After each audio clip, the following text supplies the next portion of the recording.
अरे ये कौन है जो आग में जलकर मर गया? कौन है ये? मुझे लगता है कि ऋषभ से वो मेरी आखिरी मुलाकात थी। शायद मैं कियारा इसी दिन के लिए बनी थी कि मैं उन सब से अपना बदला ले सकूं जिन्होंने मेरी जिंदगी तबाह कर दी।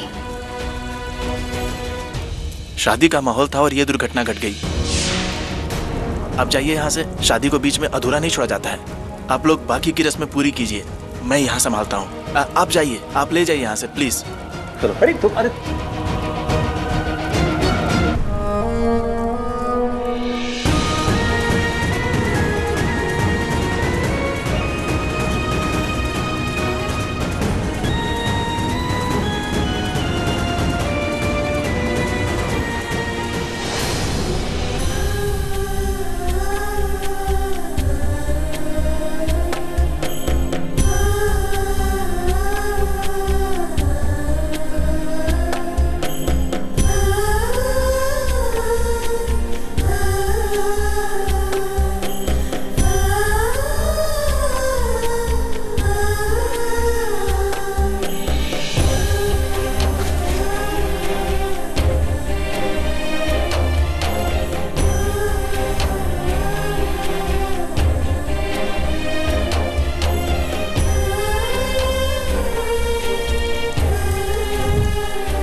ये घड़ी और वॉलेट किसकी है इस घर में?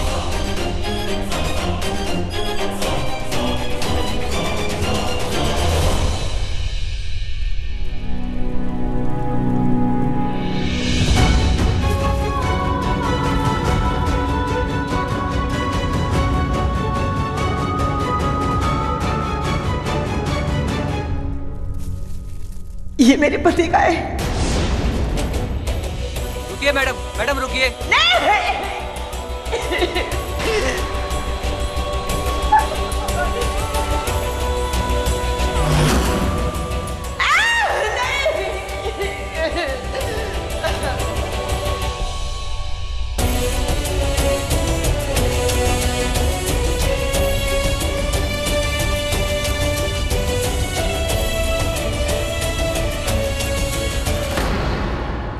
नहीं कियारा, नया जोड़ा अपनी शादी वाले दिन डेड बॉडी नहीं देख सकता। यह अपशगुन माना जाता है।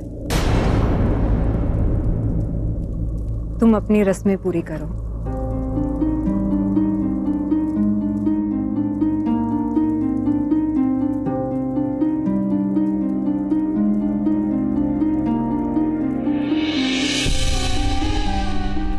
मैं तुमसे बदला लेने आई थी ऋषभ, पर मेरा बदला कुदरत ने ले लिया। पर मुझे नहीं पता था कि मेरी नकली शादी का जोड़ा तुम्हारी मौत से होके गुजरेगा।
आई एम सॉरी, आज के भयानक आग वाले हादसे में आपके पति की मौत हो गई। ओह नो, तो ऋषभ मर गया?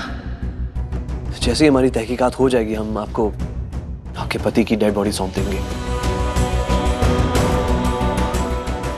ताकि आप उसके अंतिम संस्कार कर सके।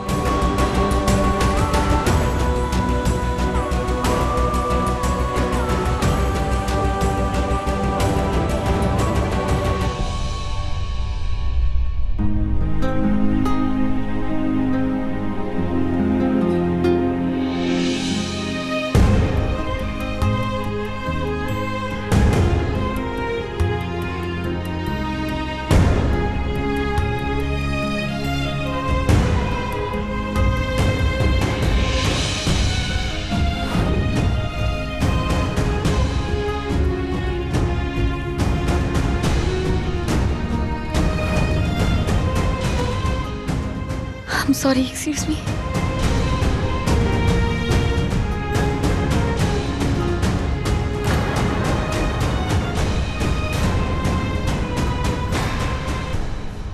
ये दुल्हन कहाँ चली गई? अरे कियारा को रूम में जाना था।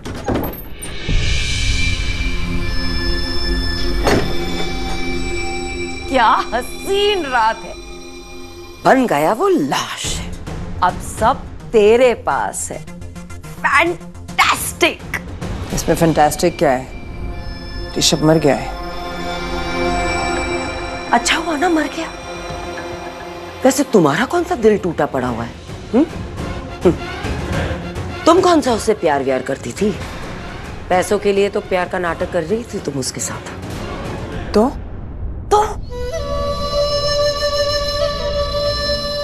तो अच्छा हुआ कि वो मर गया ऊपर गया, अपनी प्यारी प्रथा के पास गया। उफ़ो महक, अगर ऋषभ पूरी जिंदगी भी जिंदा रहता ना तो तुमसे कभी प्यार नहीं करता। पूछो क्यों? क्योंकि प्रथा के प्यार में वो डूबा हुआ आशिक था।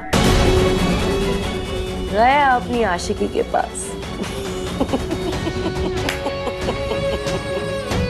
अरे उसे तो ये भी नहीं पता था कि प्रथा ने कभी भी उसे धोखा दिया ही नहीं। धोखे का खेल तो हमने उसके साथ खेला था। ये राज कभी ना कभी तो सामने आ ही जाता। अच्छा हुआ राज खुलने से पहले ही टपक गया।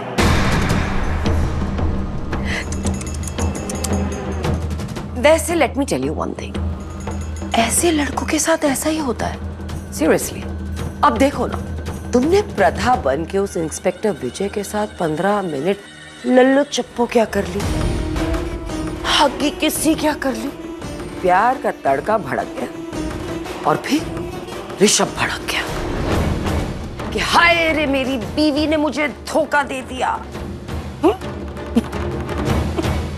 और इसी धोखे ने उसे तोड़ फोड़ कर इस मोड़ पर लाके खड़ा कर दिया। फैंटास्टिक। अरे खड़ी क्या हो, तुम्हें जो चाहिए था बहुत आसानी से तुम्हें मिल गया है। अब मुझे जो चाहिए वो तुम जल्दी से अपनी ड्रामा कंपनी शुरू करो। नीचे लोग वेट कर रहे हैं। रोना धोना शुरू करो, दिखा दो उन सबको कि तुम्हारा पति भरी जवानी में तुमको छोड़ के चला गया। Prepare yourself, fast.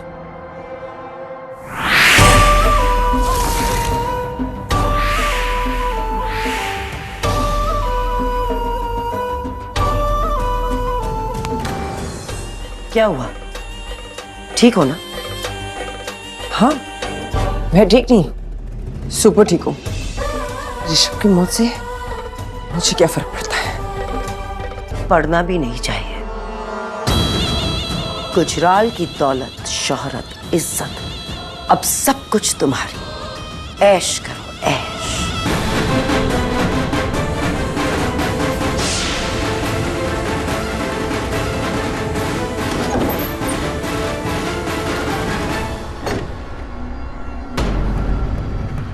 ये लड़की भी ना इमोशनल हो गई है। And I just hate this emotional अत्याचार।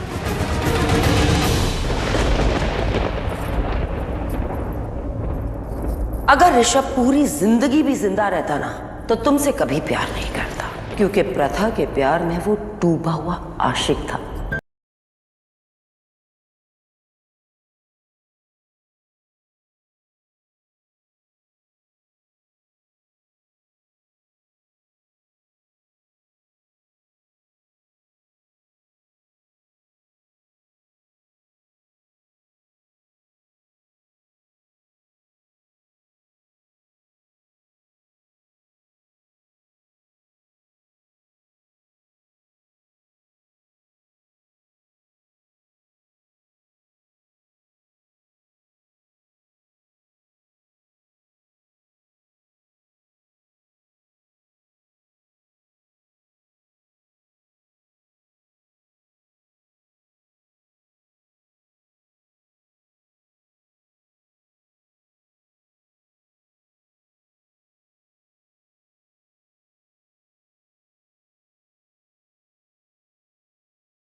काश तुम वही होती जिससे मैंने प्यार किया।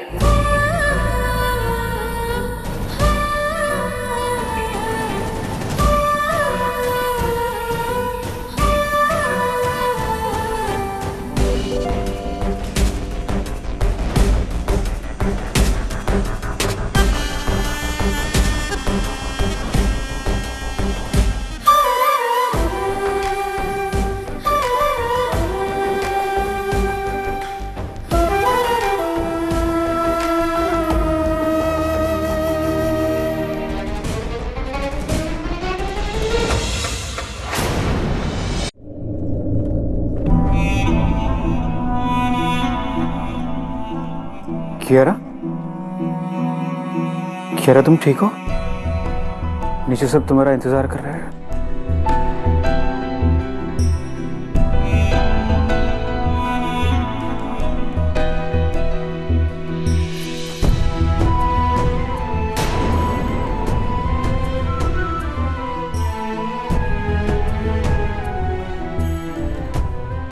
मैं तो बस तुम्हें यही कहना आया हूं कि ऋषभ, हमें पता चल गया है कि आग में जलकर जो मरा वो ऋषभ ही था, लेकिन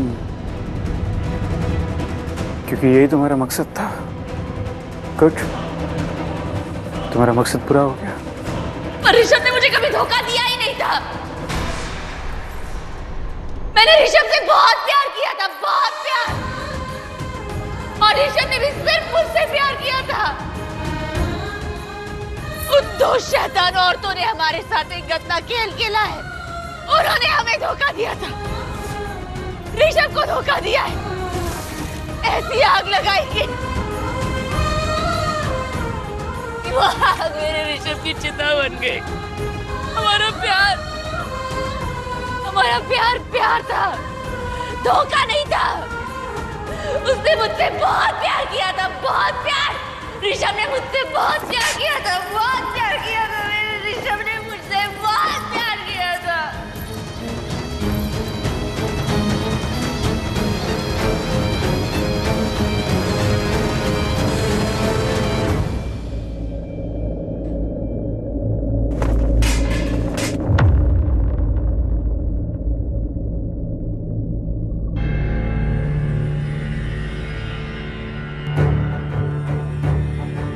क्या हुआ भाई? उसे पता चल गया है, जिससे बदला लेने आई थी उसने उसे कभी धोखा ही नहीं दिया। वो बुरा नहीं था।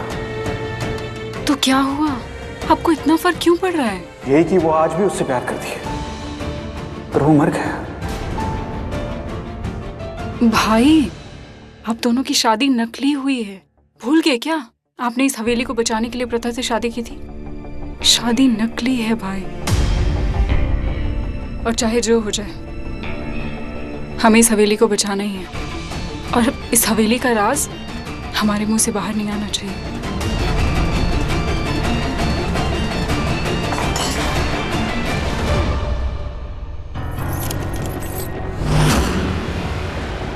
देख शक्ति, तुझे जेल से बाहर निकालने वाली मैं हूं, मैं। इसलिए मेरे साथ तो कोई गड़बड़ करना भी मत, समझा?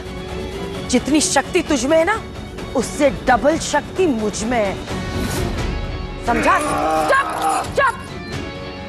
सुन, मेरे साथ ना कोई चालाकी मत करना, क्योंकि मैं तुझसे भी बड़ी चालाक लोमड़ी हूं, समझा? जंगली जानवर के तरह घुर्राता रहता है। तेरी ये जो खोपड़ी है ना, इससे तेरे इस जंगल जैसे दिल की झोपड़ी में डाल के फेंक दूंगी, याद रखना। इसीलिए अब से जो मैं बोलूं, चुपचाप बस वही करना।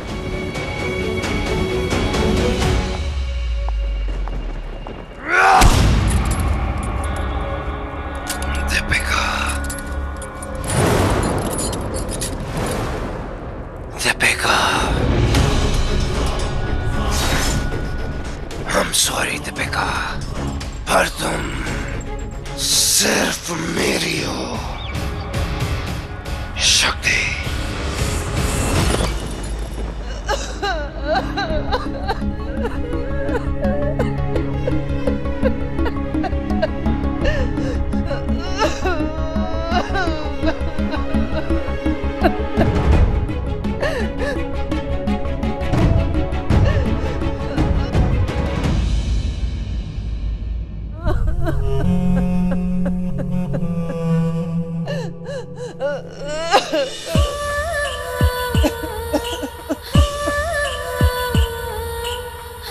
अभी और कितना टाइम हो ऋषि? सुबह से ये रोने धोने की एक्टिंग कर करके मैं पक गई। मुझसे नहीं होता ये इमोशनल ड्रामा। सुबह से तो बहुत अच्छा ड्रामा कर रही है। वैसे कल इतना इमोशनल क्यों हो गई थी तू? कहाँ इमोशनल हुई थी? पागल है क्या? हुई थी। सुबह से ये रोंदू वाइफ की एक्टिंग कर रही हूँ। इतनी भूख लगी है, सुबह से कुछ ब्रेकफास्ट भी नहीं किया, कुछ नहीं खाया। तो फिर 13 दिन इस घर में खाना नहीं बनेगा तो क्या हम भूखे मरेंगे? नहीं, फिर ऐसा कुछ नहीं है। इस घर में सब ऐसा ही बोलते हैं।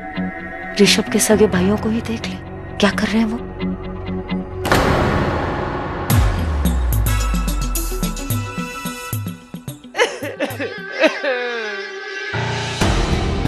चिप्स तो यस, सब लोग भाई के लिए आए। शौक मनाया जाना है यहाँ पे और तुम्हें चिप्स चाहिए। तुम भी तो खा रहे हो। अरे तुम्हें इसलिए खा रहा हूँ क्योंकि मैं भाई से प्यार करता हूँ। इसलिए मैं सैड हो गया हूँ। जब मैं सैड हो जाता हूँ तो मुझे भूख लगती है। यहाँ घर पे कौन आ रहा है, कौन जा रहा है, किसी को कुछ पता भी नहीं। लेकिन हमें इतना पता है कि हम बहुत अमीर हैं और यहाँ खाने की कोई कमी नहीं। लेकिन हाँ, ऋषभ की मौत का दुख मुझे भी है। इसी टाइम पे मैं भी उससे बहुत प्यार करती थी। दिख रहा है कितना दुख है। ऑफ कोर्स, प्यार करने लायक कुछ तो बात थी उसमें, अनलाइक अदर पीपल। पता नहीं, जो भी अच्छे लड़के मैं ढूंढती हूँ ना, सब मेरे हाथ से निकल जा रहे हैं। एक ऋषभ गया, दूसरा आरपीएस की शादी किया से हो गई। तुम्हारी शादी मुझसे हो गई। बच गए वो लोग।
एक भाई मर गया और दूसरा फोन नहीं उठा रहा।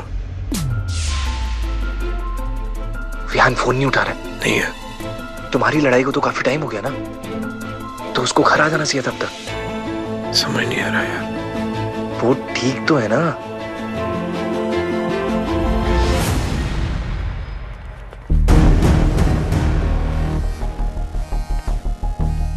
एक्सक्यूज मी, मिस्टर ऋषभ की वाइफ से मिलना है, प्लीज उन्हें बुला दीजिए।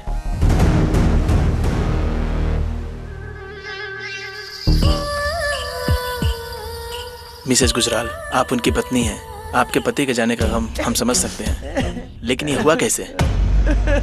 मैं अपने पति से बहुत प्यार करती थी।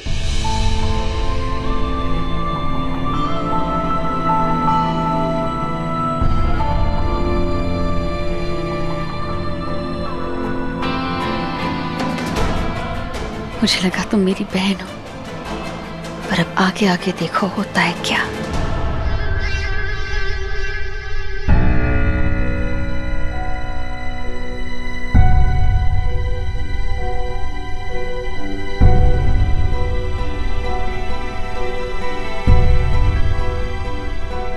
तुम सच में दुखी हो? मुझे सच में बहुत बुरा लग रहा है उनके जाने पे। It's so sad. मैं तुम्हारे भाई की शादी में इतना बिजी था, मुझे पता ही नहीं था कि मेरे भाई के कमरे में आग लगी है। आई विश कि भगवान उनकी जगह मुझे उठा लेते। 11-11 11-11 क्या?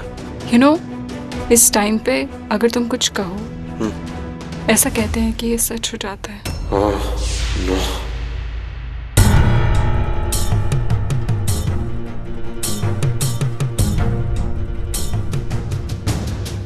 बहुत बुरा हुआ। कल नाग पंचमी है। आज रात को पंचमी की तिथि शुरू हो जाएगी। शेष नागिन को भी आना पड़ेगा।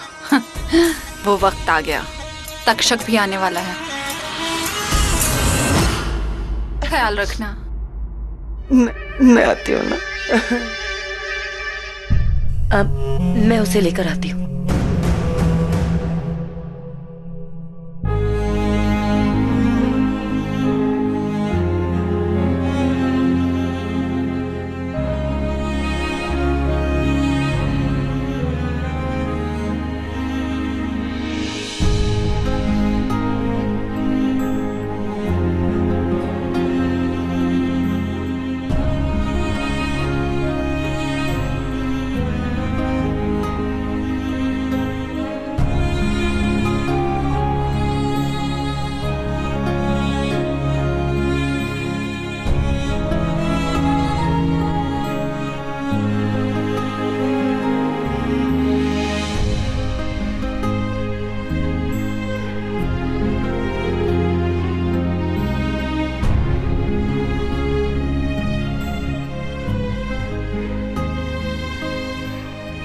ऋषभ, मैं आपसे बहुत प्यार करती हूँ, इतना प्यार कि आपके बिना तो मैं जी ही नहीं पाऊंगी। अब तो मैं शिव जी से भी यही प्रार्थना करती हूँ कि अगर मौत आए तो सबसे पहले मुझे ले जाए। अरे क्या हुआ?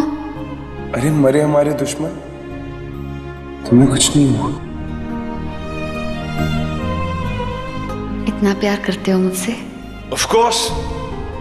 अगर मौत कभी तुम्हारे करीब भी आई ना, तो मैं मौत से भी लड़ जाऊंगा। मौत के मुंह से तुम्हें खींच के बाहर निकाल लूंगा। ऋषभ जी, अगर मौत हम दोनों में से किसी एक को ले गई तो दूसरा भी अपनी जान दे देगा। प्रथा, अब जिंदगी तो क्या, मौत भी हमें जुदा नहीं कर सकती।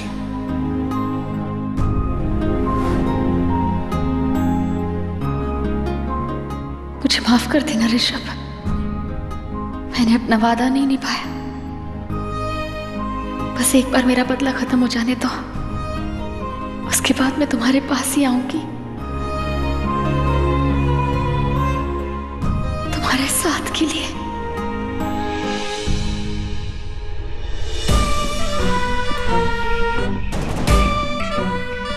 तुम तैयार हो रही हो? कहाँ जा रही हो? उर्वशी, आज नाग पंचमी की रात है। तक्षक आ रहे हैं।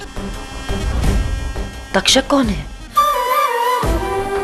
तक्षक नागों के राजा, उनके भगवान, और आज वो आशीर्वाद देने आ रहे हैं। और अगर तक्षक आ रहे हैं तो हमें किसी की भी जरूरत नहीं है। हम जो भी मांगेंगे हमें मिल जाएगा।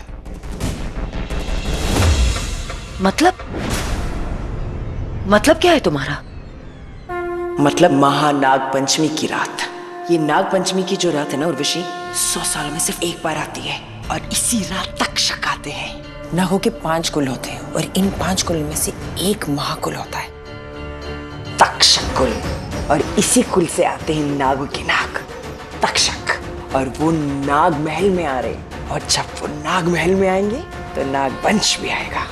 लेकिन जिस द्वार से वो आते हैं वो द्वार सिर्फ शेष नागिन खोल सकती, और जब मैं वो द्वार खोलूंगी तो मैं उनका स्वागत करूंगी, और जो मुझे मांगना है मैं मांगूंगी। ये नाग पंचमी जो है इस देश में नाग नागनों का सबसे बड़ा त्योहार है, जो पूरे देश में मनाया जाता है।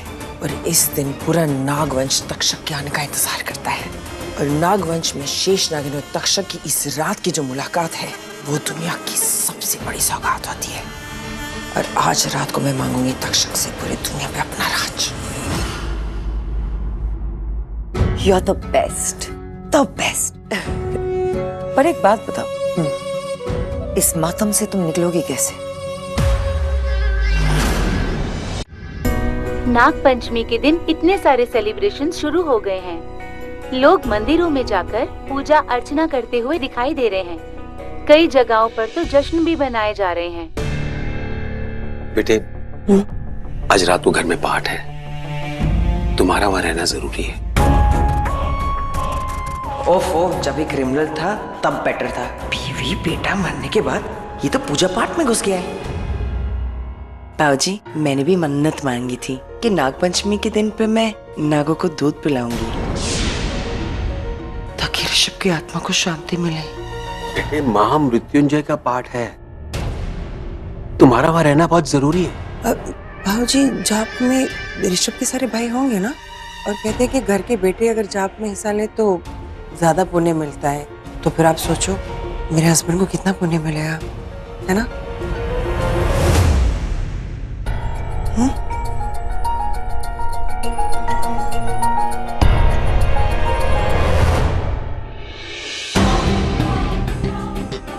भाभी, ठीक हो ना? हाँ, क्यों? कल नाग पंचमी है ना, और टेक्निकली आप तो नागिन हो, तो आपका तो बर्थडे हुआ ना। तुम दोनों को इतना सा भी दर्द नहीं है कि तुम्हारे भाई गुजर गए? जितना दर्द आपको है उतना दर्द हमें भी है, पर हम तो खुशी से कह सकते हैं ना कि हमारी भाभी नागिन है। नागिन नाग पंचमी के दिन पे तुमने कोई हरकत की ना तुम्हें, अब तो मैं तुम दोनों को 10 के कहीं फेंक भी सकती हूँ और मुझे किसी की परवाह नहीं है। कौन सा तुम्हारा भाई आके तुम्हें सेव करने वाला है? हाँ, वो तो रहा ही नहीं ना। बाबूजी, मैं जरा मंदिर होके आती हूँ। और हाँ, नाग पंचमी के दिन पे हमारा बर्थडे नहीं, हमारे चर्चे होते हैं।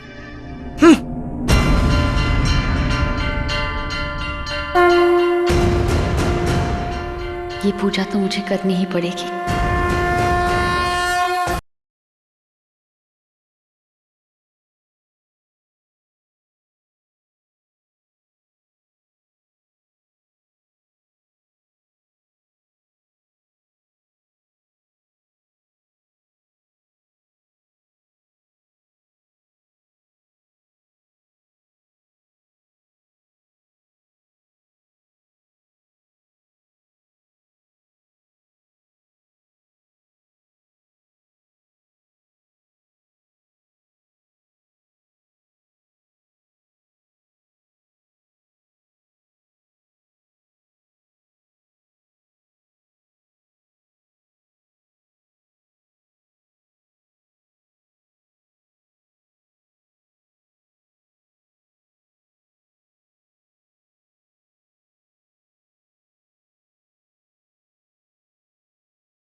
अब वक्त हो गया कि ये द्वार खोल के तक्षक का स्वागत करने का, क्योंकि ये द्वार सिर्फ शेष नागिन ही खोल सकती है और शेष नागिन मैं हूँ। मैं अपनी शक्तियों से ये द्वार खोलूंगी। वो आएंगे और फिर जो मुझे उनसे मांगना है मैं मांगूंगी और वो मुझे देंगे।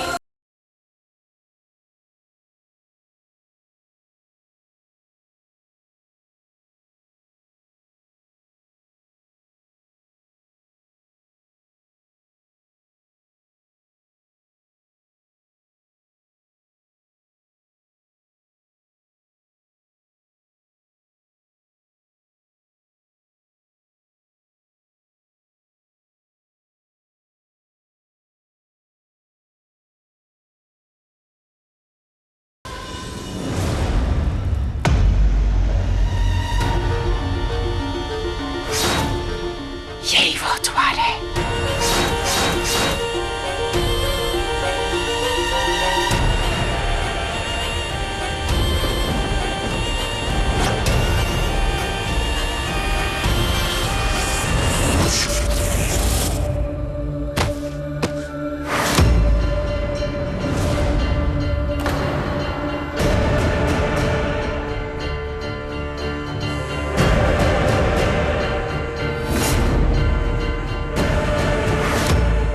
ये क्या हुआ? मैं शेष नागिन हूं। ये द्वार ने मुझे ऐसे पीछे धक्का क्यों दिया?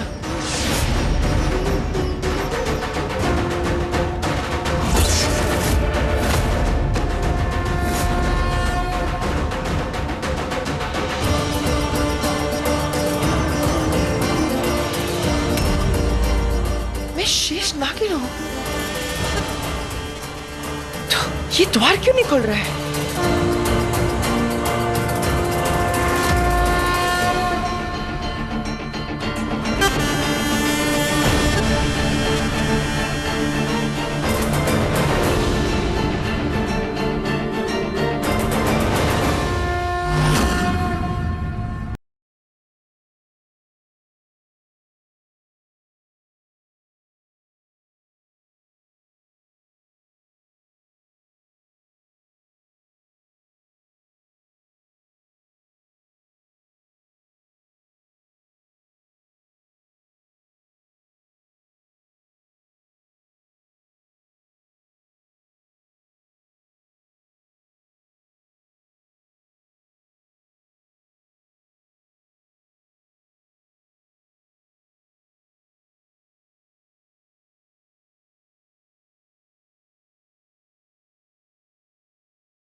अब तो मैंने शिव जी के सामने तांडव करके उनको प्रसन्न भी कर दिया है। अब तो ये द्वार खुल ही जाएगा।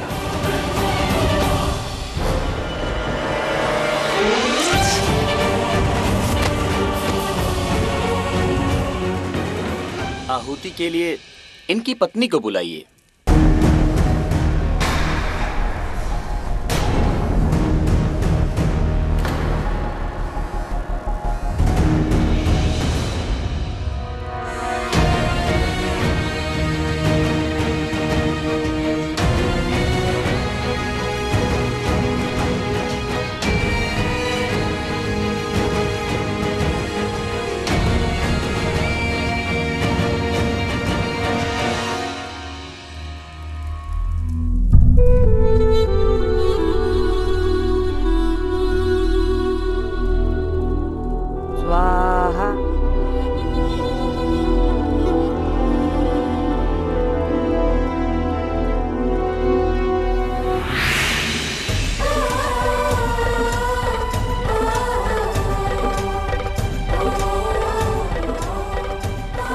महक, वैसे तो तुम मेरी बहन थी, पर बहन होके तुमने मुझसे मेरा पति, मेरा बच्चा छीन लिया। तुमने ये जो गुनाह किया है ना, इसमें मुझे कोई रिश्ता नहीं, सिर्फ रास्ता दिख रहा है तुम्हें मौत तक ले जाने का।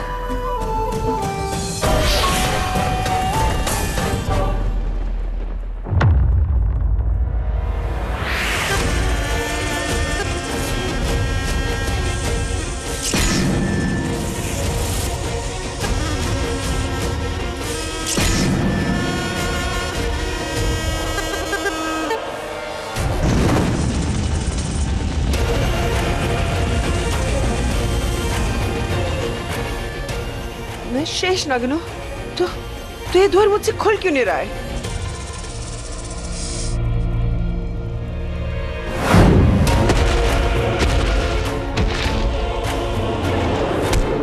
उस दिन नियति ने भी मुझ पे अटैक नहीं किया था, जबकि वो शेष नागिन के लिए ही आया था। कहीं ऐसा तो नहीं कि मैं शेष नागिन ही नहीं रही?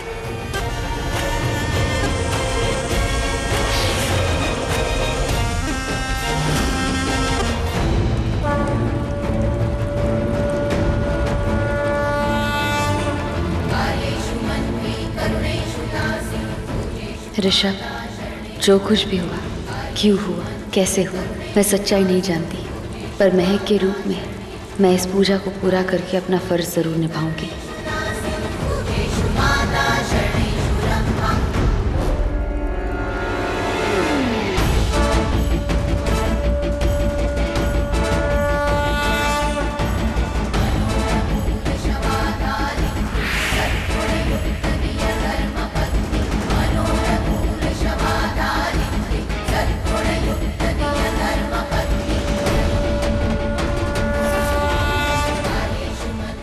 मुझे इस पवित्र राख की कसम, महक, मैं तुम्हारी जिंदगी को राख बना दूंगी।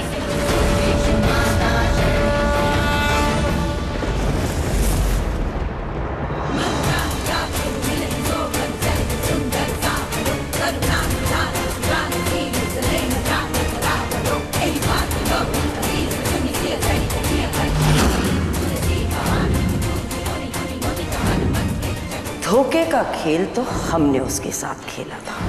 अच्छा हुआ राज खुलने से पहले ही टपक गया।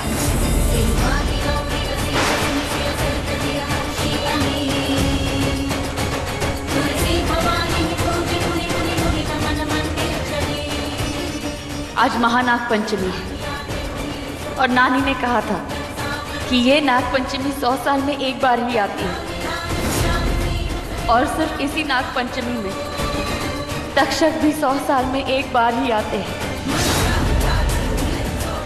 तक्षक हम नाग नागिनों के राजा हैं। वो नागिन की हर एक इच्छा पूरी कर सकते हैं, इसलिए उन्हें मेरी इच्छा भी पूरी करनी होगी। उन्हें मेरी इच्छा पूरी करनी होगी। और वरदान में मैं उनसे ऋषभ मांगूंगी